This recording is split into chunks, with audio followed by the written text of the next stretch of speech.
এক মায়ের হৃদয় স্পর্শ করা কিছু কথা। 4 সন্তান, 7 মেয়ে যখন ছোট ছিল, সবাইকে নিয়ে এক রুমে ঘুমাতাম। কেউ পাশের রুমে থাকতে চাইতো না, সবাই চাইতো মা বাবার পাশে ঘুমাতে। 4 কামরার বাড়িটা যেন অনেক বড় মনে হতো, 3 কামরা তো খালি থাকতো। আর আজ আমার 4 সন্তানের 4টি বড় বাড়ি, কিন্তু তারপরও তাদের কাছে অনেক ছোট মনে হয় বাড়িগুলো। আজ আমার জায়গা হয় না ওই বাড়িতে, তাই তো আসতে হলো বৃদ্ধাশ্রমে। এতে কিন্তু দুঃখ হয় না একটুও, বরং ভালোই লাগে এই ভেবে ওরা আমাকে ছাড়া ঘুমাতে আর ভয় পায় না। কে মায়ের কোল ঘেঁষে ঘুমাবে এটা নিয়ে ওরা আর ঝগড়া করে না। মরলেও শান্তি পাবো এই ভেবে যে মায়ের জন্য ওরা আর কাঁদবে না, কষ্ট পাবে না। বয়স 19 থেকে 26, এই সময়তেই জীবন গড়ে ওঠে অথবা ধ্বংস হয়।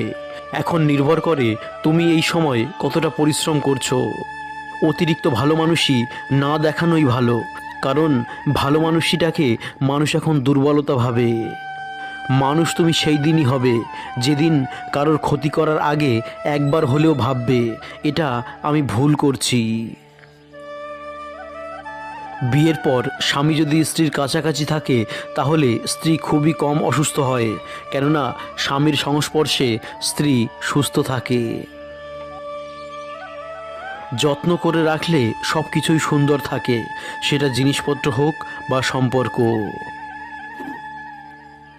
মাঝে মাঝে হারিয়ে যেতে হয় সবার কাছ থেকে, যাতে তারা আমাদের মূল্যটা বুঝতে পারে। কিছু কিছু পরিবর্তন মানুষ বাধ্য হয়ে করে, সেই পরিবর্তন বয়ে বেড়াতে হয় আজীবন। আমরা সব কথা রাখতে রাখতে নিজেদের কথাগুলো ভুলেই যাই। এখন মানুষের কান্না দেখলেই প্রশ্ন করতে ইচ্ছে হয়, সত্যি কান্না করছে নাকি মানুষ দেখানো। শেষমেশ ভালো সবাই থাকে, ভালো থাকতে পারবে না বলা মানুষগুলো আরও বেশি ভালো থাকে। বাস্তবতার সম্মুখীন হওয়ার পর থেকেই আমাদের ছোট থেকে বড় হওয়াটা শুরু। কষ্ট পাওয়ার চেয়েও বয়ে বেড়ানোটা অনেক বেশি কষ্টকর। মানুষের জীবনে যখন কোনো পরিবর্তন আসে, তখন সে বেশি কথা বলে অথবা চুপ হয়ে যায়। এখন লড়াইটা ভালো থাকার নয়, বেঁচে থাকার। মানুষ চিনতে পারাটা পৃথিবীর সবচেয়ে কঠিন কাজ। সহজভাবে নিলে কঠিন পরিস্থিতিও পাড়ি দেওয়া সম্ভব। এই শহরে সব কিছুর দাম বেড়ে গেল, কিন্তু মানুষের দাম বাড়ল না। তবে কি মানুষ মূল্যহীন থেকে গেল? শুরুতে একা থাকতে একটু খারাপ লাগলেও পরে সেটা অভ্যাস হয়ে যায়। তখন মানুষের মাঝে কেমন জানি একটা লাগে, একাকিত্ব তখন সবচেয়ে আপন বলে মনে হয়। মানুষের প্রেমে পড়াটা নিছক বোকামি। না আছে হাসি, না আছে সুখ, আছে শুধুই যন্ত্রণা। ভূমিহীন ফুটপাতে পড়ে থাকা মানুষটাও মরে গেলে 3.5 হাতের এক খণ্ড জমি পেয়ে যায়।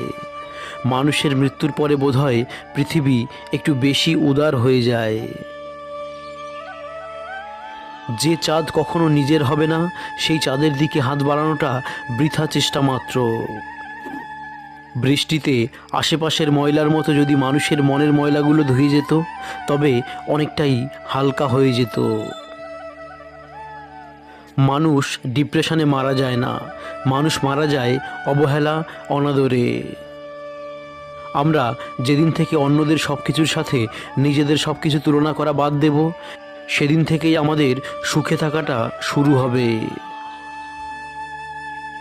দেখতে শুনতে ভালো দেখালেও সুখে নেই কেউ। সবাই যার যার গল্পে সবচেয়ে দুঃখী মানুষ হিসাবে বেঁচে আছে। সবাই হেরে যায় না, কেউ কেউ বাধ্য হয় হেরে যেতে। সম্পর্কে একটা সময় আসে, যে সময় মান অভিমান ভুলে গিয়ে সম্পর্ক টিকিয়ে রাখতে বেশি গুরুত্ব দিতে হয়। সম্পর্ক নষ্ট করতে সবাই পারে, টিকিয়ে রাখতে পারে এমন মানুষের অভাব। একটা সময় পার হওয়ার পর নিজেকে ভালো রাখার দায়িত্ব নিজেকেই নিতে হয়। জীবনে কত মানুষই তো আসে, কত কথাই তো দেয়, কিন্তু আদেও কি সব কথা রাখে সবাই? কেউ রাখে না, সবাই শুধু অভিনয় করে। তাদের যতটুকু দরকার আমাদের থেকে ততটুকু পেয়ে গেলেই তারা হারিয়ে যায়। একবার খোঁজও নিয়ে দেখে না, দেখার কথাও না, আর খোঁজ নেবে এটা আশা করাটাও বোকামি। সময় মানুষকে অনেক কিছু শিখিয়ে দেয়, অনেক কিছু বুঝিয়ে দেয়। সারাদিন হাসি খুশি থেকেও যখন রাতে ঘুমানোর সময় চোখ ঝাপসা হয়ে যায়, তখন মানুষটা বোঝে সে ভালো নেই। সম্পর্কের বিচ্ছেদের দায় দুজনকেই বয়ে বেড়াতে হয়, কেউ কিছুদিন বয়ে বেড়ায় আর কেউ সারা জীবন। ব্যস্ততার মাঝে নিজেকে যতই লুকিয়ে রাখা হোক না কেন, পুরনো স্মৃতি সব সময় পিছনে লেগে থাকে। ভালোবাসায় নাকি মানুষ বদলে যায় শুনেছিলাম, আমি তো দেখি বিচ্ছেদ হওয়ার পর মানুষ বেশি বদলায়। সময়ের সাথে সাথে সব কিছু পরিবর্তন হতে থাকে, কেউ পরিবর্তন মেনে নিয়ে এগিয়ে যায়, আর কেউ পরিবর্তন না মানতে পেরে একাকিত্বের আশ্রয় নেয়। এত নিঃশ্বাসের মাঝে দু একজন নিঃশ্বাস নেওয়া বন্ধ করে দিলে কারো আসলে কিছুই যায় আসে না, একটুও না। কেউ পেয়ে ভালো নেই, আর কেউ না পাওয়ার যন্ত্রণায় ভালো নেই। মূল্য দিতে শিখুন তার অনুভূতিগুলোকে, যে অনেক বেশি ভালোবাসে আপনাকে। সবচেয়ে কাছের মানুষরাই যখন খোঁজ নিতে ভুলে যায়, তখন একা থাকতেই সবচেয়ে বেশি ভালো লাগে। কিছু পথ একা চলাটাই শ্রেয়, কাউকে নিয়ে চলতে গেলে সে মেনে নেয় না সব কিছু। কারো ভালোবাসার উপর নির্ভরশীল হয়ে বাঁচতে গেলে তোমাকে মরতেই হবে, আজ না হোক কাল। এটাই পরিণতি, তাই একা বাঁচতে শেখো বন্ধু। ক্ষমা করো তাকে যে অন্যায় করে, কিন্তু তাকে ক্ষমা করো না যে বিশ্বাসঘাতকতা করে।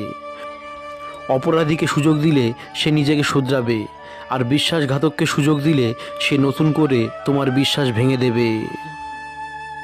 শ্বশুরবাড়ির সব লোক যেমনই হোক না কেন, আফসোস করবেন না।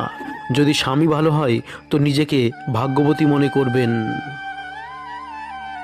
মানুষ আসলে এমনই, যেটাকে সে হারিয়ে ফেলে বা যেটা তার হাতের নাগালের বাইরে, সবসময় সে সেটাকেই মূল্যবান মনে করে। আর যেটা খুব সহজে পেয়ে যায় তার মূল্যায়ন করে না। তাই মানুষের কাছ থেকে রেসপেক্টেবল দূরত্বে থাকা ভালো। এতে গুরুত্ব থাকে, সম্মান থাকে। বহুদিন পর হঠাৎ দেখা হলে আদর যত্ন পাওয়া যায়, খাতির করে। সবার কাছে নিজেকে খুব বেশি সহজলভ্য করে তুলবেন না, আবার অতিরিক্ত ব্যক্তিত্ব সম্পন্ন হতে যাবেন না। সবার সাথে মিশবেন, কিন্তু সবাইকে আপন ভাবতে যাবেন না। আর যত সম্ভব একটু কম কথা বলবেন, কম বুঝবেন। দেখবেন জীবনে অনেক ঝামেলাকেই পাশ কাটিয়ে আসতে পারবেন। ঝামেলায় কম পড়বেন, ভালো থাকতে পারবেন। বন্ধুরা, আজকের ভিডিওটি কেমন লাগলো অবশ্যই কমেন্টের মাধ্যমে জানাবেন। যদি ভালো লাগে লাইক করতে ভুলবেন না। আপনার একটি লাইক এবং একটি কমেন্ট আমাদের অনেক বেশি উদ্বুদ্ধ করে আরও ভালো ভালো ভিডিও বানানোর জন্য। আর এই রকম মোটিভেশনাল ভিডিও যদি আরও দেখতে আপনার ইচ্ছা হয়, তাহলে আমাদের চ্যানেলটিকে নিচের লাল বাটনটি প্রেস করে এক্ষুনি ফ্রিতে সাবস্ক্রাইব করে নিতে পারেন, যাতে পরবর্তী ভিডিও সবার আগে আপনার মোবাইলে পৌঁছে যায়। আজকের জন্য এটুকুই। ভিডিওটি শেষ পর্যন্ত দেখার জন্য আপনাকে অনেক অনেক ধন্যবাদ।